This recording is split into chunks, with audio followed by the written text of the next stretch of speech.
sustentado por tua voz. Boa noite a você também que nos assiste aí da sua casa, através da TV Rica, essa torre de transmissão, um canal, uma ferramenta, para que a gente possa impartir de tudo que Cristo tem derramado sobre as nossas vidas, que isso seja uma verdade real e genuína também aí, onde você está.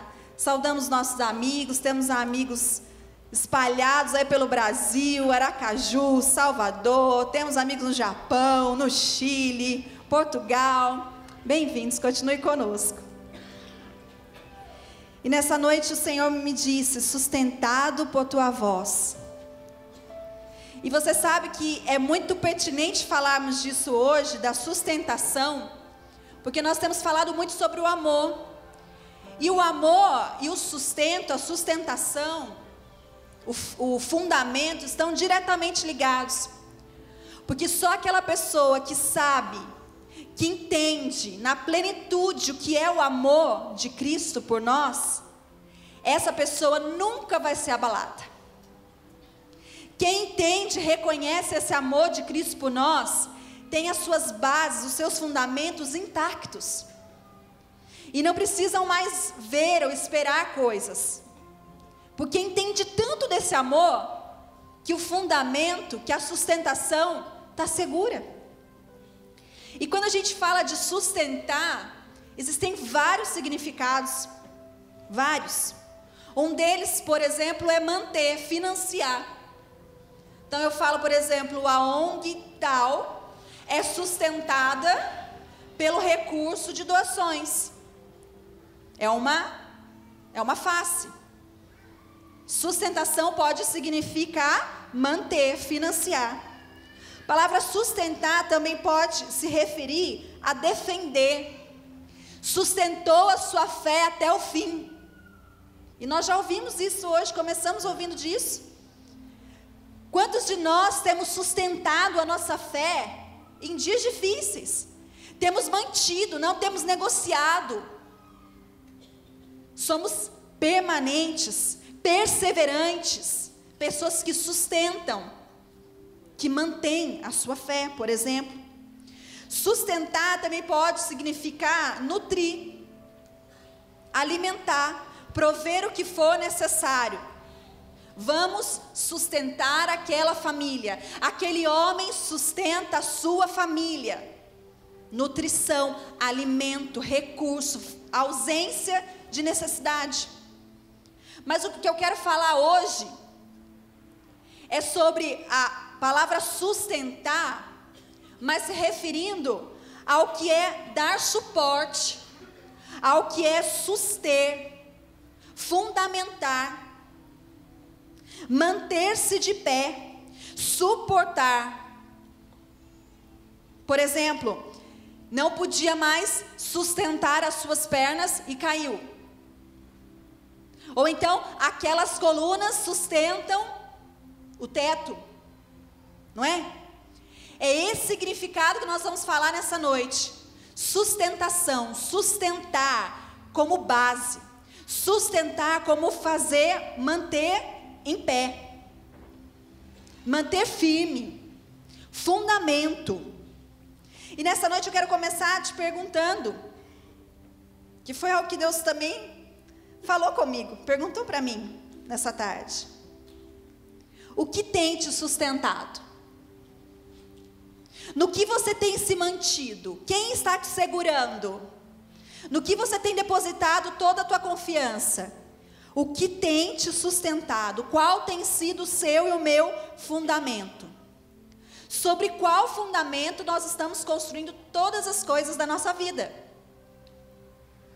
Sobre qual fundamento está sendo construído, por exemplo, a sua vida com Deus? A sua vida com Deus está sendo construída de um fundamento a respeito, de repente, do que você ouve o apóstolo Cristiano ministrar, viver, que a apóstola Leila, os ministros da casa. Será que você tem fundamentado a sua vida com Deus, a sua experiência com Deus, a partir de experiências que você tem ouvido? Ou não? Você tem construído, embasado em experiências pessoais. Você tem fundamentado o seu casamento sobre qual fundação? Seu casamento hoje, ele é fundamentado nas suas experiências, no que você acha correto, no que você acha errado, no que você julga correto, no que você julga certo, enfim. Sobre qual fundamento você tem construído o seu lar? Muitos de nós temos construído os nossos lares a partir daquilo que nós vimos na televisão. Quantas pessoas... Aí você fala, não, sim. A partir do momento que você abre na sua casa a mentira, a podridão que é a mídia hoje em dia, infelizmente, porque a igreja não tomou esse monte ainda, mas novelas que só tratam de mentira, a partir do momento que você abre a sua casa para isso, você está fundamentando o seu lar naquilo que você está recebendo. No que você tem fundamentado a educação dos seus filhos. Nós já ouvimos muito isso aqui, né? E educação de filho é um desafio. Eu não posso educar os meus filhos, eu não posso construir a educação dos meus filhos em cima do fundamento de experiências que eu tive com os meus pais. Ah, meu pai me educou assim, eu vou fazer igual. A minha mãe fez assim, eu vou fazer igual. Não. São fundamentos errados. Só há um fundamento, amém? Para todas as coisas. E se você tem educado os seus filhos sob o fundamento das suas experiências, do que o seu pai e a sua mãe fizeram com você, você está fundamentando algo tão precioso na fonte, na base errada. No que você tem fundamentado o seu dinheiro? Será que você tem construído com o seu dinheiro sob o fundamento de Cristo ou sob o fundamento de Mamon? No que você tem fundamentado os seus sonhos? Seus sonhos ainda são fundamentados numa vida egoísta, com planos, projetos pessoais? Ou não? Ou já tem abandonado o egoísmo, enfim. Então nessa noite eu quero começar te perguntando sobre o que você tem construído todas as áreas da sua vida. Qual é o fundamento? O que sustém? O que mantém em pé? Sobre o que você está depositando a sua construção? E você pode falar assim, isso é óbvio, eu estou fundamentando toda a minha vida em Cristo, Ele é a única fonte. Muitos de nós vamos responder assim. Mas é só as coisas apertarem um pouquinho mais, é só você ser prensado um pouquinho mais, que no meio das dificuldades, no meio dos dias maus, no meio dos processos da vida, aí a gente vê a sinceridade. Porque aí o fundamento que é errado, nós já ouvimos muito isso aqui, é abalado. Se você tem construído sobre um fundamento errado, na hora da prensa, esse fundamento vai ser abalado, vai ser atingido. E a gente entende isso errado, porque às vezes você fala assim, nossa, processo é uma coisa tão chata, porque me aperta tanto. E por que aperta tanto? Para extrair realmente o que você tem de dentro. Quando a gente aperta, aí que a gente vê se a pessoa é realmente fiel. Quando a gente aperta, aí a gente vê se a reputação é algo que ainda conta para ela ou não. São nos dias difíceis, são nos dias de processo, que a gente vê sobre o que nós temos construído todas as coisas da nossa vida. E há pessoas, muitos de nós, que temos construído todas as nossas coisas no fundamento e na base errada. Por exemplo, muitos de nós temos construído a nossa família, a nossa vida com Deus, a educação dos filhos, tudo que você possa imaginar aí. Muitos de nós temos construído todas essas coisas num fundamento errado, chamado força do meu braço. Quantos de nós fazemos as coisas na força do nosso braço? E dá certo. Dá certo. Se você se esforçar um pouquinho, se você ser excelente, dá certo. Mas não é suficiente. Não é suficiente. Tem gente que fala assim, passa por uma situação, um mês um pouco mais apertadinho, complicado, e fala assim, esse mês, se eu trabalhar um pouco mais, se eu fizer um pouco de hora extra, um pouco a mais, eu vou conseguir resolver tal situação financeira. Muitos falam isso. Não! Está errado. Não é que você tem que trabalhar mais para isso. A fonte é uma só, a fonte é Cristo. A fonte é Cristo. E eu não estou falando que você tem que trabalhar mais ou menos, não é isso. Mas a fonte não é o seu esforço. A fonte não é porque você trabalha mais que você consegue. A fonte é Cristo. Só que muitos de nós temos levado a nossa vida na força do nosso braço. Muitos de nós não têm reconhecido que todas as coisas vêm de Deus. Abra agora a sua Bíblia comigo em Deuteronômio, capítulo 8. Ou então, se o pessoal puder colocar para nós. Deuteronômio, capítulo 8, versículos 17 e 18.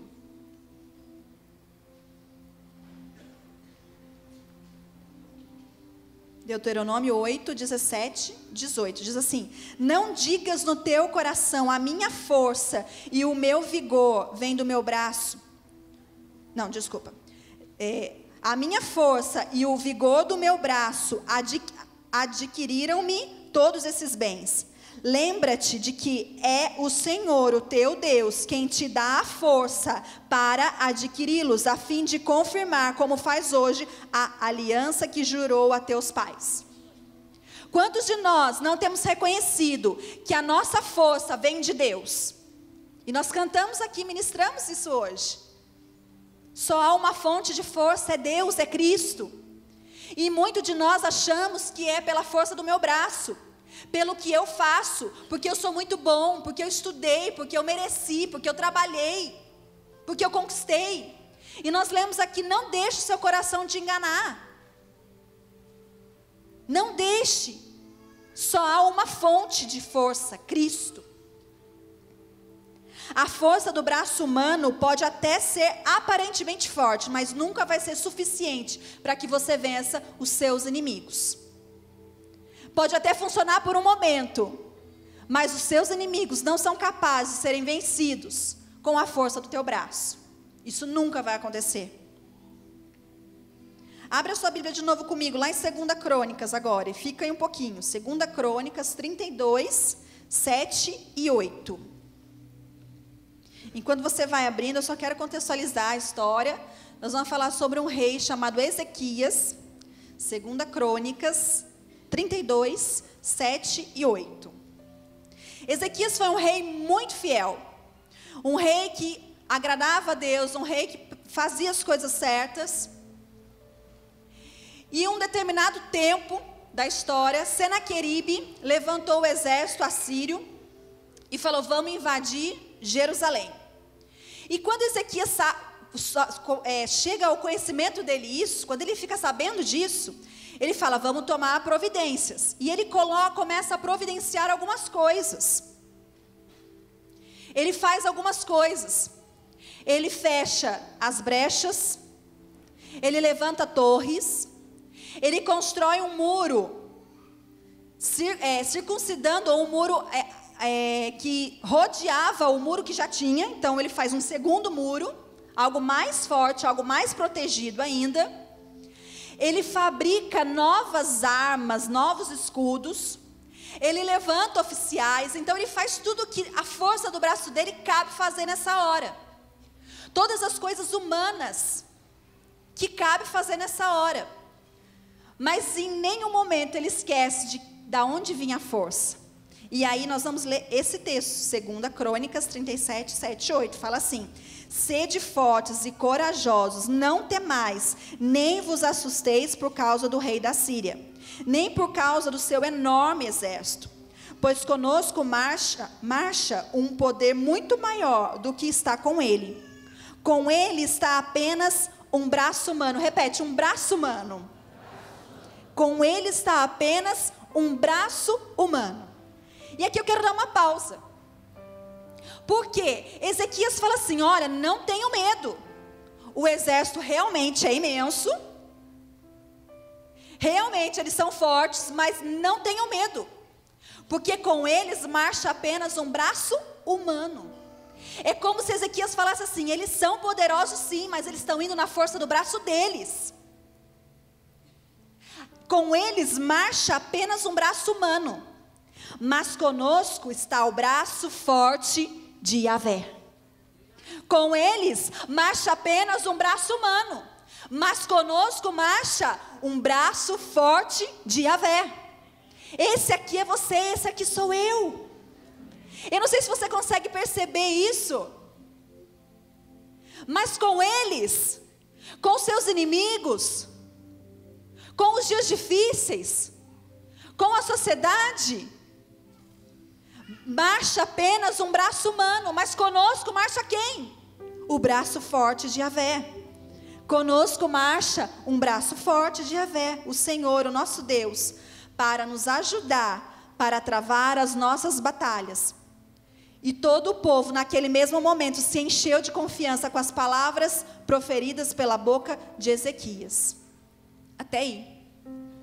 Reconhecer que Ele é maior do que toda a força humana é a chave para vencer as nossas lutas. Reconhecer que a força não é do meu braço humano, mas que é do braço de Yahvé, o braço forte que vai comigo, é isso que me garante a vitória. Reconhecer que a fonte não sou eu, reconhecer que não é porque eu sou muito boa, reconhecer que não é porque eu sou muito qualificada, reconhecer porque não é porque eu mereço, não. Reconhecer que o braço que vai comigo é o braço forte de Deus. Ele é quem me dá força, Ele é quem me faz forte.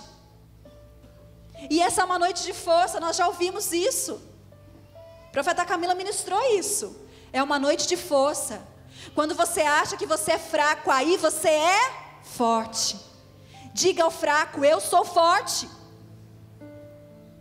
Não importa se diante de nós tem apresentado dificuldades gigantes, situações impossíveis, coisas que você fala assim: aqui não dá mais, aqui eu não consigo mais. Que bom que você reconhece. Que bom que você reconhece que a sua força, o seu braço não é capaz de resolver mais. Porque com eles vai só a força de um braço humano, mas conosco vai a força de Deus. E é nesse momento que Deus aperfeiçoa a sua força em nós. É na nossa fraqueza, é na hora que a gente reconhece que nada somos. Reconhecer que Ele é maior do que a nossa força humana é uma chave para vencer nossas lutas. E talvez você já tenha feito tudo o que cabia a você. Você já fechou as brechas, você já reforçou o muro, você já fabricou armamentos poderosos, você já levantou oficiais. Esses são posicionamentos importantes. Ninguém está falando para você não levantar a guarda. Tem sim que se qualificar, tem sim que estudar, tem sim que buscar, tem sim que ter uma vida coerente, tem sim. Mas isso é o que cabe a nós. Agora, reconhecer que eu sou alvo do favor de Deus porque eu fiz alguma coisa, isso é mentira. Por exemplo, numa corte, né? Eu me santifiquei, eu fui obediente, eu ouvi paternidade, tá joia, tudo que cabia a você fazer, você fez, que legal. Mas chegar aqui no altar, em santidade, e falar porque você chegou, porque você é muito santo e muito bom, isso é uma mentira. Você é santo na natureza da santidade dele. É Ele quem nos faz santo. É Ele quem nos faz santo, não o que você faz. Por exemplo, numa empresa, eu estudei, eu me qualifiquei, eu trabalhei duro, né? E agora eu prosperei, mas eu mereci, porque eu caminhei até aqui. O que cabia você fazer, você fez. Você estudou, se qualificou, trabalhou, legal, tá certo. Mas chegar num nível de prosperidade e não reconhecer que foi Deus quem te colocou ali, que a sua empresa tem um porquê de ser próspero, que as suas finanças têm um porquê de estar na tua mão, isso é errado, isso é uma mentira. Então o que cabe a nós estamos fazendo. Repare sim os muros, cerque sim os muros, construa fortalezas, levante um armamento, oficiais, mas sempre reconheça que a força do teu braço não é capaz de fazer nada por si só. É só na força do braço de Deus que nós vencemos as nossas guerras. E nós cantamos isso aqui hoje também. É assim que eu luto as minhas guerras. É assim que eu luto as minhas guerras, reconhecendo que Ele é a fonte, reconhecendo que Ele que me livrou, Ele me capacita. Amém? E o Senhor me disse: posicionamentos corretos são essenciais para o sucesso, mas não passam de atitudes humanas para validar o favor de Deus a nosso respeito. Vou falar de novo. Posicionamentos corretos são essenciais para o sucesso, mas não passam de atitudes humanas para validar o favor de Deus a nosso respeito. Você andar em retidão, andar em posicionamentos corretos, vão te levar sim a um sucesso, mas porque cria um caminho legal para que Deus te abençoe, para que Deus estenda a sua mão e o seu favor sobre a sua vida. Muitos ainda têm construído sobre o fundamento da força do braço. Muitos de nós ainda também temos construído sobre o fundamento do orgulho, da reputação, da imagem. Abra sua Bíblia comigo lá agora em Daniel capítulo 4.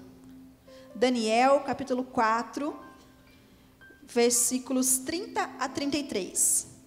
Daniel 4, 30 a 33.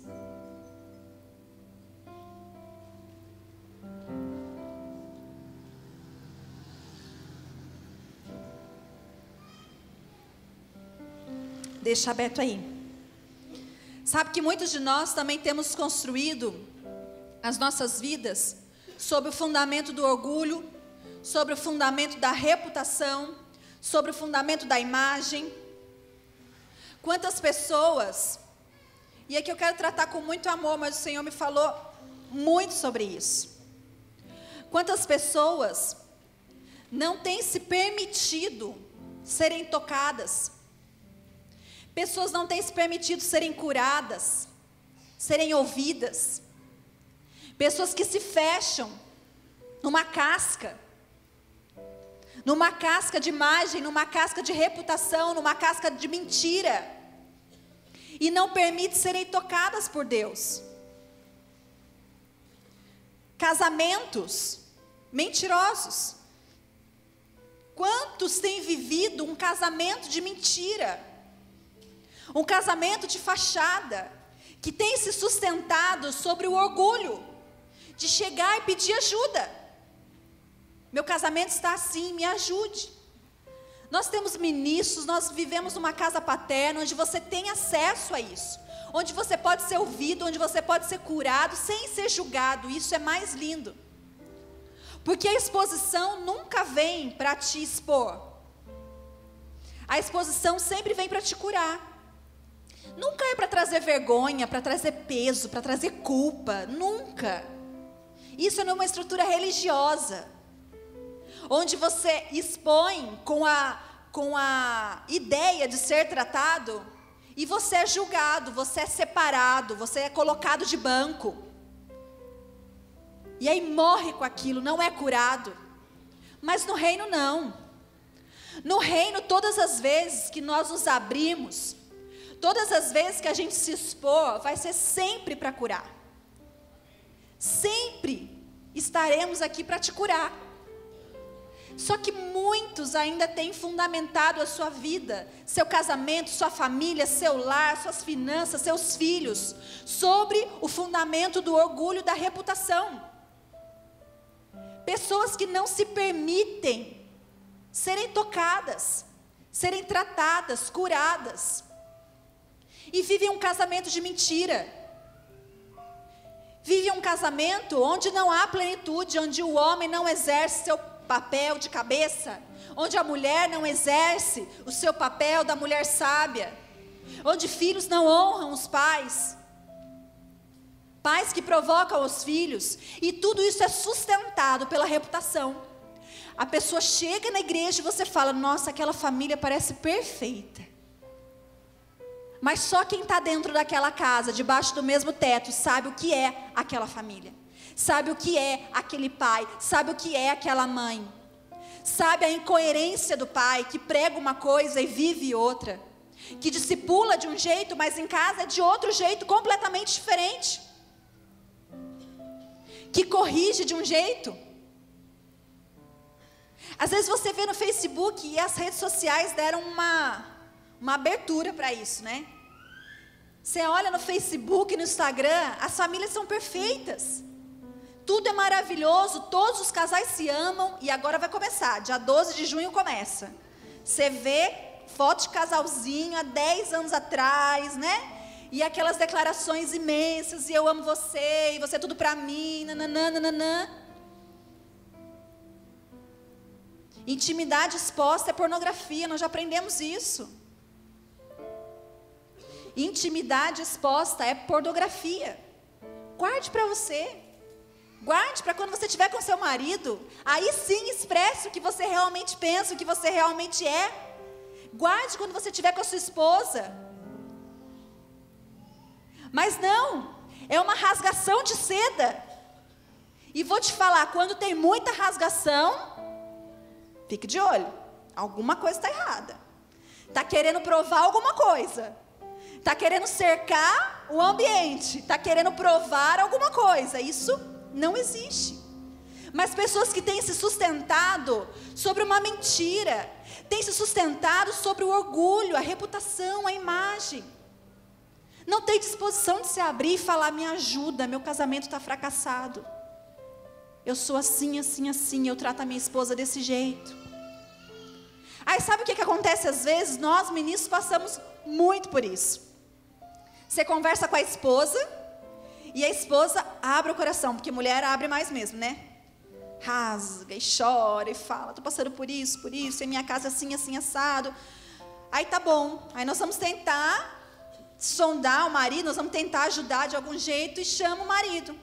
E aí tá tudo bem? Tá tudo bem, né? Tá tudo certo.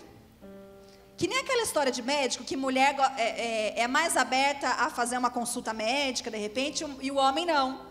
Né? E aí quando vê, já tem um câncer de próstata, tem alguma coisa, porque não fez o preventivo, né? Não foi vendo como estão as coisas. E às vezes na nossa vida é a mesma coisa. A mulher se abre, se rasga, pede ajuda, pede socorro, você vai conversar com o marido fala, tá tudo bem, tá tudo perfeito, estamos super bem. Ou às vezes ao contrário, é pouco, mas também acontece. O marido vem, se abre, fala como que está a situação, você vai perguntar para a esposa, e a esposa, está tudo bem? Quem nós estamos enganando? Você está se enganando a si mesmo.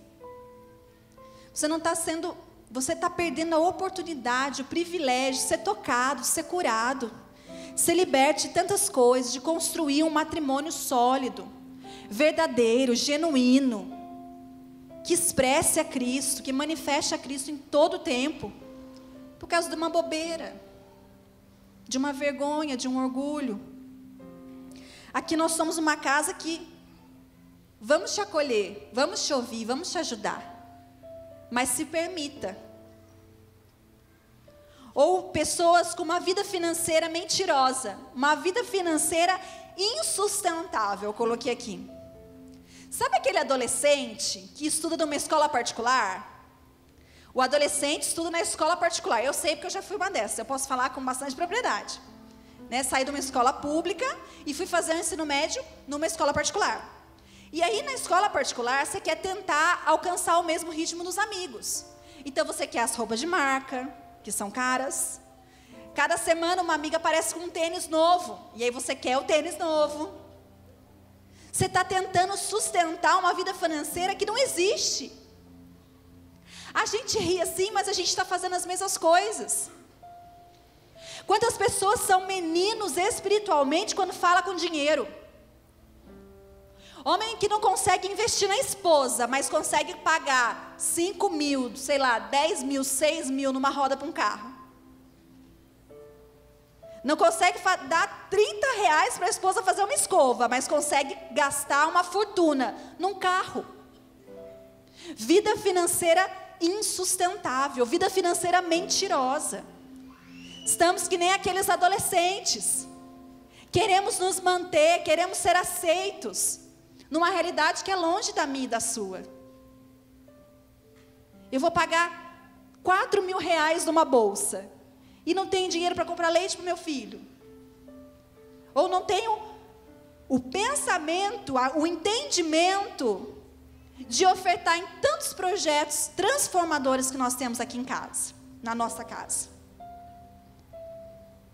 Vida financeira insustentável, uma mentira. Pessoas têm se mantido em cima da reputação, da imagem. E agora Daniel, você abriu, né? Daniel 4, 30 a 33. Nós vamos falar do rei Nabucodonosor. Ele era exatamente essa pessoa. Ele colocava o seu reino, as suas coisas pessoais, as suas coisas materiais acima de todas as outras coisas. Fala assim: como é grande a cidade da Babilônia, com o meu grande poder eu a construí para ser a capital do meu reino, a fim de mostrar a todos a minha grandeza e a minha glória. Olha quanto pronome possessivo num versículo só.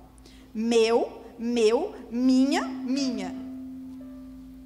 O rei ainda estava falando quando veio uma voz do céu que disse: preste atenção, rei.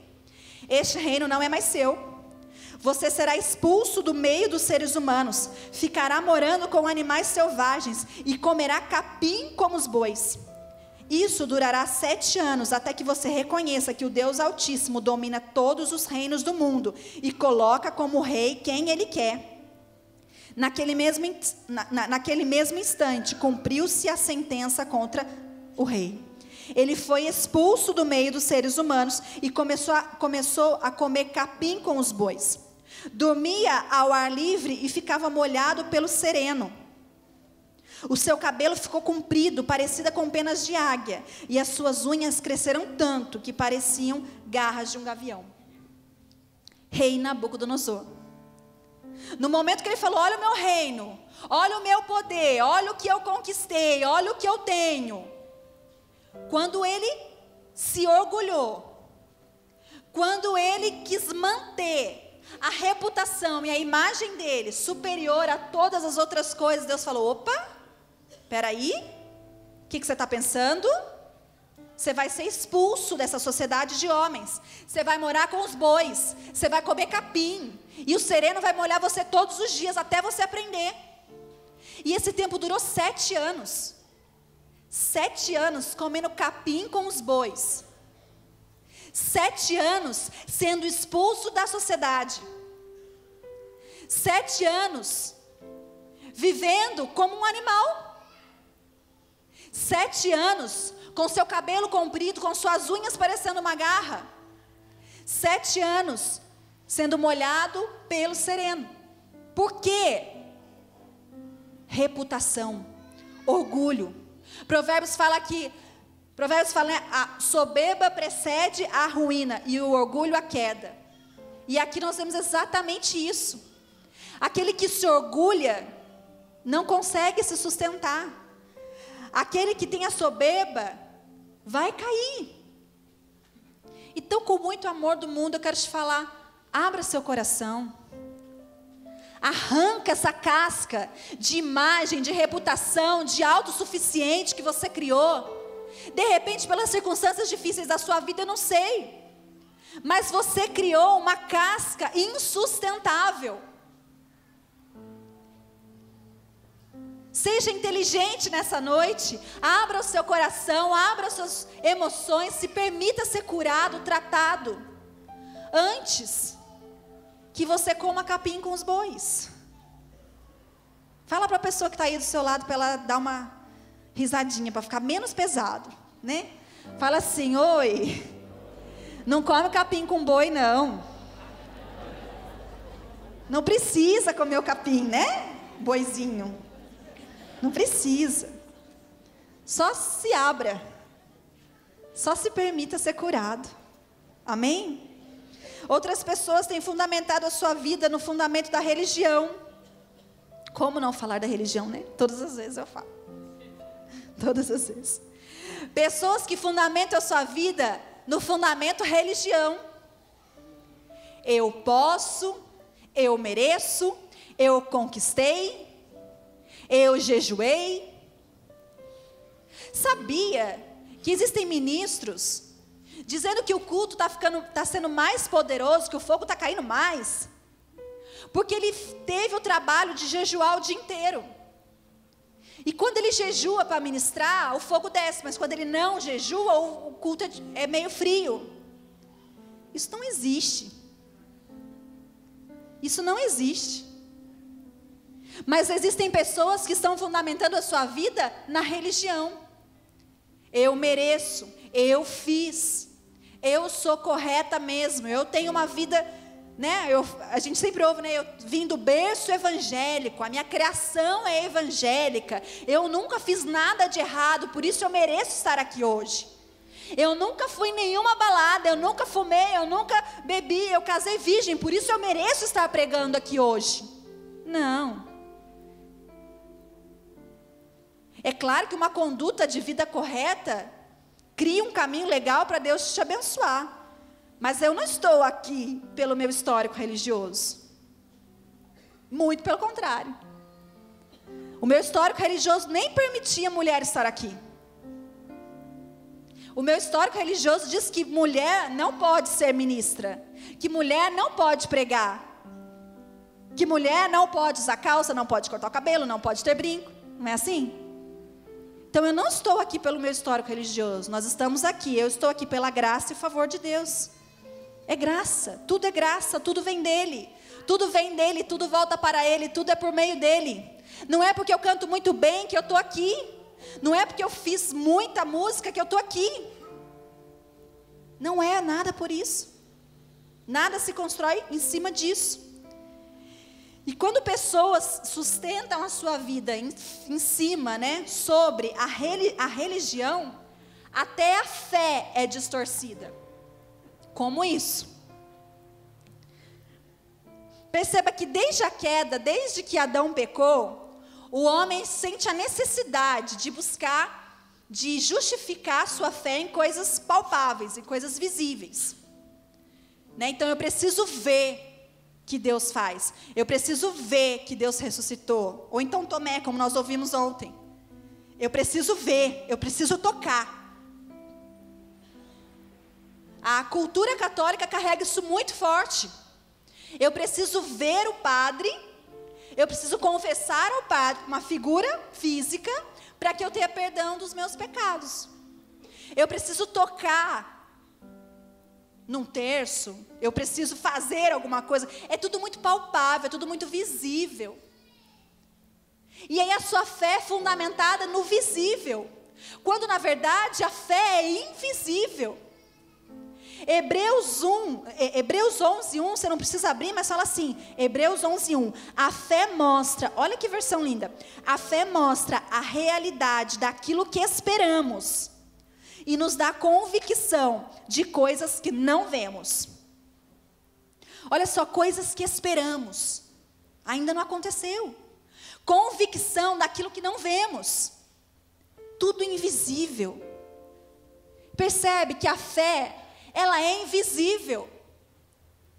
Se a fé é invisível, se você continuar lendo lá no versículo 6, fala assim, sem fé é impossível agradar a Deus. Ou seja, aqui, se eu pudesse parafrasear, eu falaria assim, se você está levando a sua vida para o visível, sinto muito, é impossível agradar a Deus, porque a fé é invisível. Se você está levando a sua fé para o nível palpável, tangível, visível, você não está agradando a Deus. Por quê? Porque Deus ama o invisível. Fala assim comigo, Deus ama o invisível. Deus ama o invisível. A gente que é muito apegado ao visível, mas Deus ama o invisível. Ele fala, só me agrada aquele que vive em fé, e fé é invisível. Então, se Deus ama o invisível, Se a fé é caminhar naquilo que é intangível, naquilo que não é tocado, então por que ainda nós nos frustramos quando não vemos resultados visíveis? Vou fazer essa pergunta para você de novo. Uma vez que a fé é caminhar no invisível, então por que ainda nos frustramos quando não vemos resultados visíveis? O que acontece? Por que a gente se frustra tanto quando eu não vejo um resultado visível? Por quê? Pergunta para mim, por quê? Por quê? Porque ainda preferimos sermos alimentados do que suportados. Eu e você ainda preferimos sermos alimentados por Deus e não suportados ou sustentados por Deus. Não que Deus não alimente, nós vamos ver isso. Deus alimenta, Deus não deixa faltar nada. Mas a gente ainda se frustra muito e não vê resultados visíveis, porque a gente ainda somos, né? Nós ainda somos pessoas que queremos ser alimentados por Deus, só alimentados por Deus, e não sustentados por Deus. Perceba, tem uma grande diferença entre você ser alimentado por Deus e você ser sustentado por Deus. Há uma grande diferença. Abre de novo comigo lá em Deuteronômio 8. Se você não quiser abrir, o pessoal coloca, acho que vai mais rápido. Deuteronômio capítulo 8, versículo 3. Fica aí, Deuteronômio 8, 3. Aqui nós vamos falar do povo de Israel. Impossível não falar deles. Um povo murmurador, um povo que buscava o tempo inteiro o quê? Coisas visíveis. A provisão visível de Deus. Se Deus não mandasse maná, se Deus não mandasse a carne, se Deus não mandasse a água, Deus não era Deus. Um povo que ainda tinha sua fé fundamentada no visível, em coisas palpáveis, em resultados. Deuteronômio 8:3. Assim ele os humilhou e os deixou passar fome. Olha que forte isso. Deus os humilhou e Deus deixou o povo de Israel passar fome. Mas depois os sustentou com o maná, que nem vocês, nem os seus antepassados conheciam, para mostrar-lhe que nem só de pão viverá o homem, mas de toda a palavra que procede da boca do Senhor. E eu quero destacar esse finalzinho com você, um versículo super conhecido, né? Mas a gente não lê o resto. Nem só de pão viverá o homem, mas de toda a palavra que procede da boca do Senhor. O povo de Israel escolhia ser alimentado e não sustentado por Deus. Porque o alimento era visível, o alimento era a provisão. O alimento era não passar fome. Mas Deus falou assim, não, eu vou deixar eles passar um pouquinho de fome. Por quê? Porque eles precisam entender que mais do que ser alimentado, e eu vou alimentar, fica tranquilo.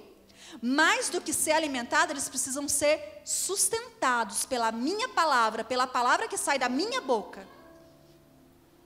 A palavra que sai da minha boca, a minha voz, é muito mais poderosa do que o meu alimento. E hoje essa noite é sustentados pela voz de Deus. Sustentados pela voz de Deus. Deus nunca vai deixar faltar o alimento. Mas o sustento é a voz. O nosso sustento tem que ser a palavra. O poder. A voz de Deus que sustenta todas as coisas. Mas a gente ainda se frustra. Por quê? Porque nós queremos ser alimentados e só alimentados. O povo, ele cria num Deus de provisão.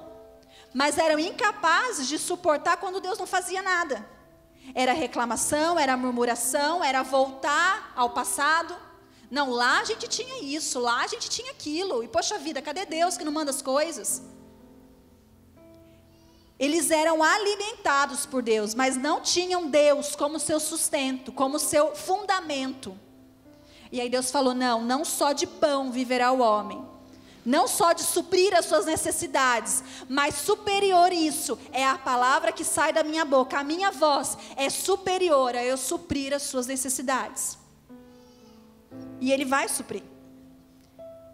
Você tem sido apenas alimentado por Deus? Ou você tem se permitido, além de ser alimentado, ser também sustentado por Deus? Ter o fundamento em Deus? Valorizar mais a voz, mais a palavra, mais a promessa do que o alimento.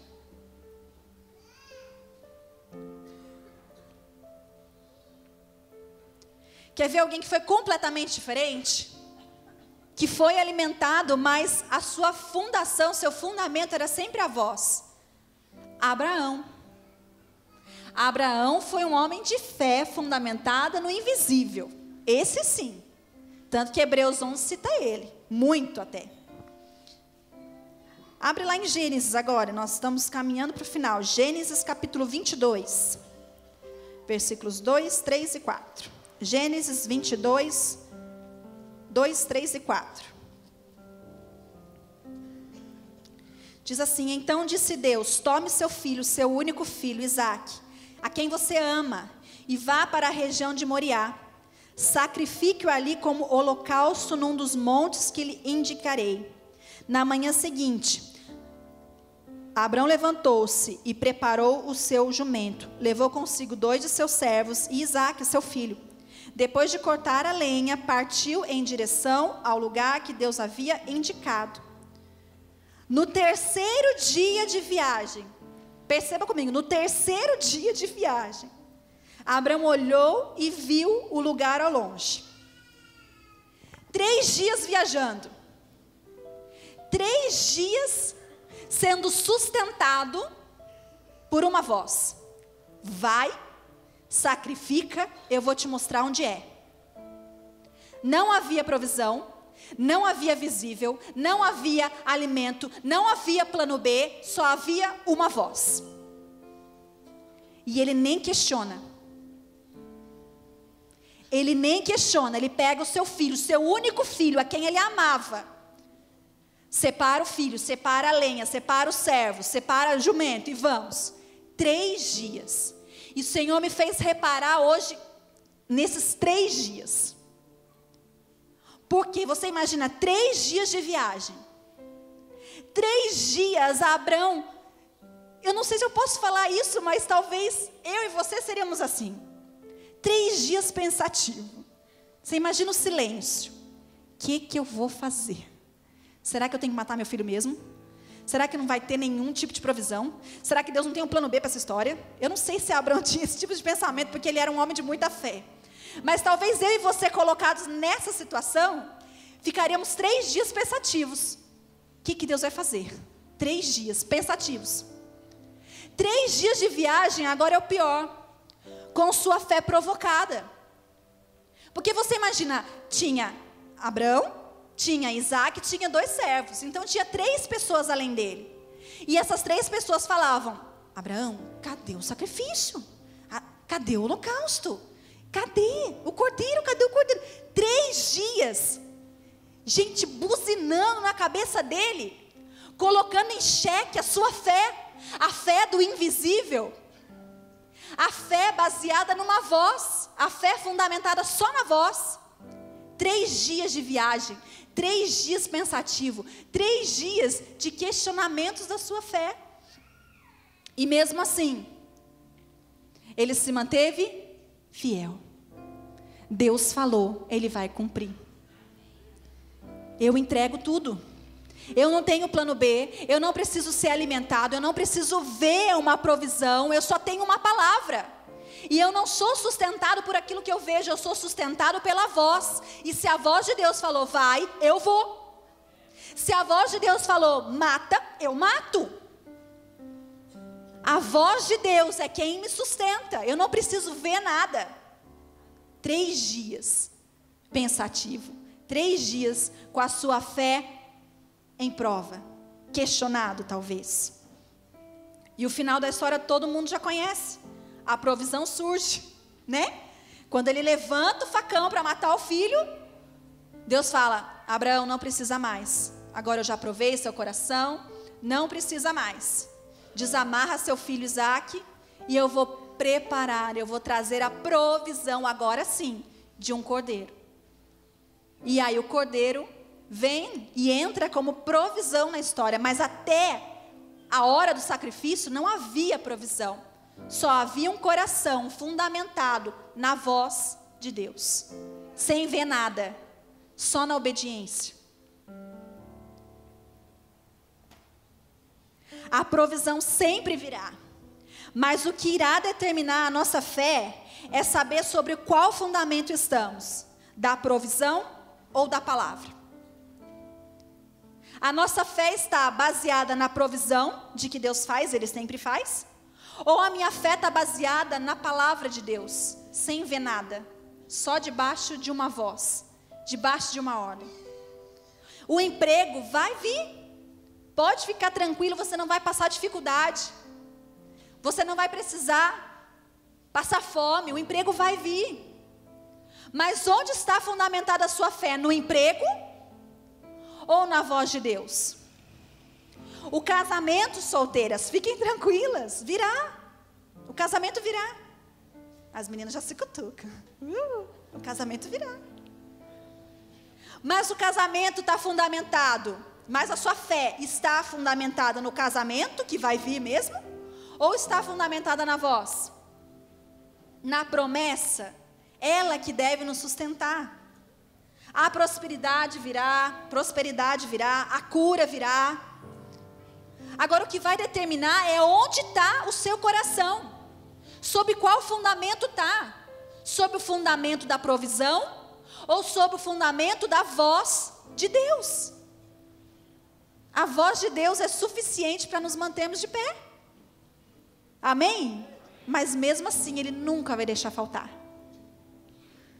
Abraão estava a ponto de matar o seu filho quando a provisão chegou. A provisão sempre vai vir. Deus não vai te deixar desamparado. Deus não está alheio à sua situação. Deus não está dormindo diante das suas dificuldades, diante das suas lutas. Ele não está alheio. Só que agora é a hora de provarmos onde a nossa fé está fundamentada. Se está fundamentada na provisão ou se está fundamentada no Deus da provisão. Na voz de Deus. Coloque-se de pé.